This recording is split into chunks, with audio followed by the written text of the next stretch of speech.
અઘોરીનું નામ સાંભળતા જ સૌ કોઈના મનમાં અચાનક જિજ્ઞાસા વધવા લાગે છે। અઘોરીઓ સાંસારિક બંધનોમાં નથી માનતા અને મોટે ભાગે તે સ્મશાનમાં જ રહે છે।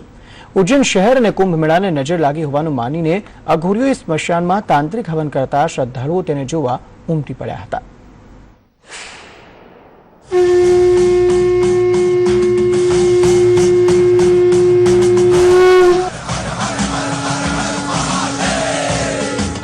ઉજ્જૈનમાં યોજાયેલા સિંહસ્થ મહાપર્વમાં અનેક સાધુ સંતોની સાથે નાગા બાવાઓ અને અઘોરીઓ પવિત્ર સ્નાન માટે પધારે છે।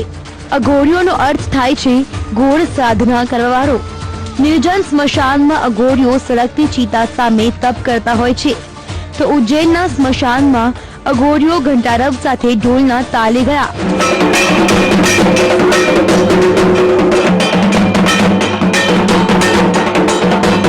નાચવામાં તલ્લીન અઘોરીઓ તૈયાર કરેલા હવન કુંડમાં અનેક વિધિ સામગ્રી સાથે હવનની તૈયારી કરી રહ્યા છે।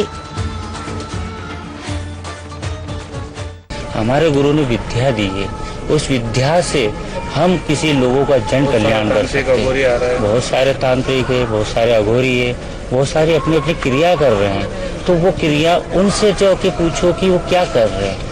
तांत्रिक हवनना मंत्रो અને હાથની મુદ્રાઓ અલગ અલગ છે, તો હવનની સામગ્રીમાં લાલ આખા મરચા, દારૂ, ગાયનું ઘી, છાણા વગેરેનો ઉપયોગ કરાય છે।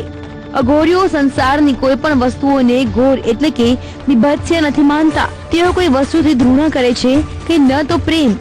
તેમના માટે સુખ દુઃખ જેવું કંઈ હોતું નથી। જે કરે છે તે જન કલ્યાણ માટે કરે છે। ઉજ્જૈનમાં કરવામાં આવેલા તાંત્રિક હવનનો ઉદ્દેશ જન કલ્યાણનો હોવાનું તેઓ જણાવે છે। सीता से हम छेड़छानी नहीं करते। हमने पहले आटे का उड़द के आटे का पूरा उस पिंड बनाया, चेहरा वेरा पुतला बनाया, फिर उसका दाह संस्कार किया, फिर उसके ऊपर हमने हवन करी। ना तो हमने किसी मुर्दे को छेड़ा, न किसी को सीता की अग्नि को परेशान करा। हमने तो यहाँ पर कुंड बना के जो हमारे गुरु महाराज ने जो हमारे को जो सिखाया, उस चीज के माध्यम से हमने यहाँ पर ये तंत्र प्रयोग किया। તમામ ગુરુ ભાઈઓએ ભેગા મળીને હવન કર્યો।